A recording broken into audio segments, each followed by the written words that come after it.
Amatā. Šodien viņu gaidīja tikai 3 darbi.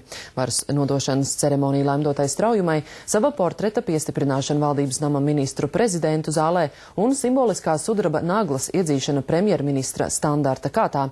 Kā tā izritēja, stāsta Kārlis Roķis. Valsts glābšana no ekonomiskās krīzes, atgriešana uz izaugsmes ceļa un eiro ieviešana.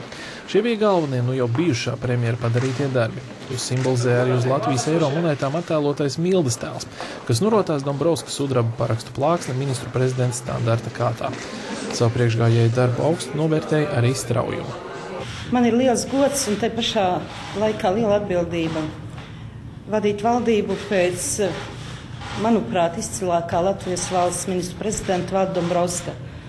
Un tā latiņa, tā profesionalitātes latiņa, ko Dombrovska kungs ir pacēlis, man būs, es tiešām pielikšu visas savas prasmes, visas savas zināšanas, lai tā latiņa netiktu nolaista. Tikmēr jau bijušais premjers savai kolēģei vēlēja veiksmi. Valdības vadītāja panākumi, valdības panākumi, tie lielā mērā ir arī visas Latvijas valsts panākumi, tāpēc tiešām novēlu panākumu strādājot Latvijas valsts labā. Pēc svinīgās varas nodošanas ceremonijas premjera kopā ar ministriem un valsts prezidentu devās uz pirmo jaunā ministru kabineta sēdi. Lai arī šodien tajā izskanēja tikai uzrunas, tajās ietvertie vēstījumi bija gana nopietni. Šī valdības sēde ir vēsturiski ne tikai tādēļ, ka šī pirmā šodien Saeimā apstiprinātās valdības sēde, bet arī tādēļ, ka Laimdota Straujuma ir pirmā valdības vadītāja Latvijas vēsturē. Tā ir liela uzņēmība, atbildība un pārliecība. Šajā politiski sarežģītajā laikā veidot valdību, no kuras sagaidām konstruktīvu darbu bez priekšvēlēšanu retorikas. Neraugoties uz partiju atšķirībām, prezidents aicināja jaunās valdības locekļus strādāt kā vienotai un atbildīgai komandai. Būtisku lēmumu pieņemšanā viņš solīja arī savu palīdzību. Norobežoties no kārdinājuma spodrināt savu partijas tēlu, aicināja arī Straujumu. Kas mums sagaida? Viegli nebūs.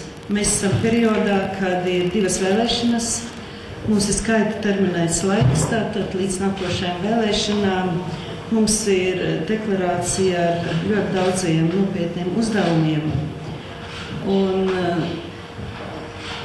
es ticu katram ministram, un es uzskatu, ka mums jādara viss, lai mēs pragmatiski, neskatoties uz dažkārt varbūt iespējām un gribēšanu izskatīties labāk, lai mēs pragmatiski darītu tos darbus, ko mēs saprotam, kas jādara mūsu valsts labā.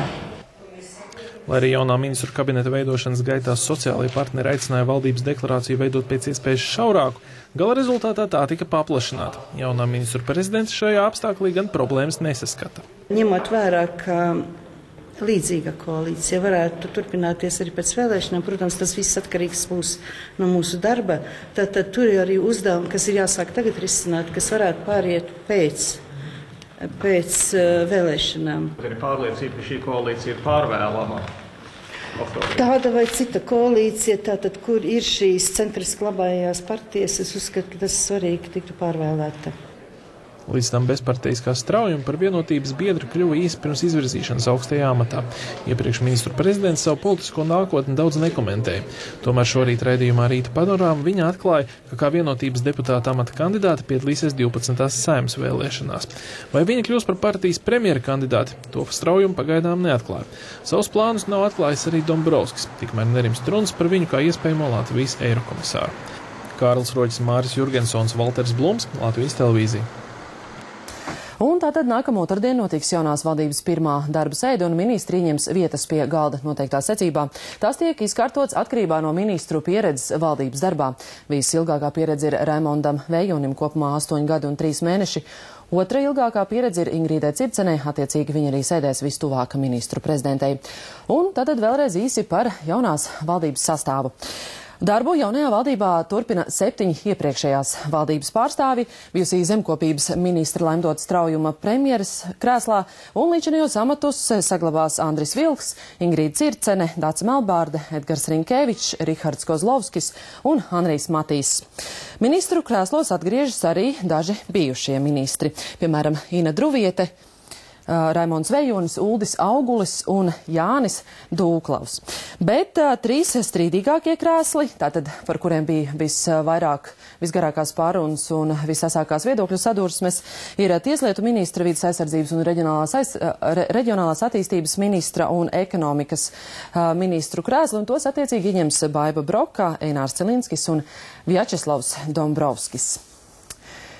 Kompromisu valdība, kuras galvenais mērķis bez lieka trokšņa sagaidīt nākamās vēlēšanas. Tieši vai aplinkus, bet tā šodien apstiprināto valdību raksturojuši gan pašmāju, gan ārzemju eksperti un dažādu nozaru profesionāļi. Galvenais arguments valdības rīcības spējas zemajam potenciālam tās īsais mūžs.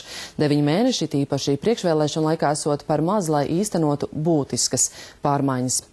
Latvijas darbdevēja konfederācijas ģenerāldirektore Līga Meņģelsone jaunās valdības deklarāciju sauc par vispārīgu, norādot tās skar visas iespējamās valdības darbības jomas, bet nav izvirzītas prioritātes. Viņa arī uzsvēra, ka lielāko daļu deklarācijā minēto mērķu 9 mēnešos sasniegt nemaz nav iespējams. Tam, kā viss uz papīra uzlikts, tiks īstenot dzīvē, līdzi sekot soli arī Latvijas Tirzniecības un Rūpniecības kameras valdes priekšsādātājs Jānis Enziņš. Viņš cer, ka šī valdība nerīkosies tā kā iepriekšējā, kas bez jebkādām plašākām diskusijām ar nozari pieņēma būtiskus lēmumus, piemēram, par nodokļu izmaiņām. Valdības īso mūžu par kavēkli revolucionāriem darbiem uzskata arī politologs Jānis Ikstens. Viņš par šīs valdības galveno uzdevumu min bez liekiem kašķiem sagaidīt nākamās vēlēšanas, gan uzsverot, Straujums valdībai nāksies lemt par Eiropas Savienības finansējumu sadalu, kas ir vilinošs kumos ļoti daudziem. Arī ārvalstu politikas komentētājs Straujumu kā valdības vadītāju uzskata par kompromisu starp partijām un prezidentu un vairās prognozēt, vai viņa ministru prezidents vietu varētu saglabāt arī pēc vēlēšanām. Par darbu un kompromisiem rīt no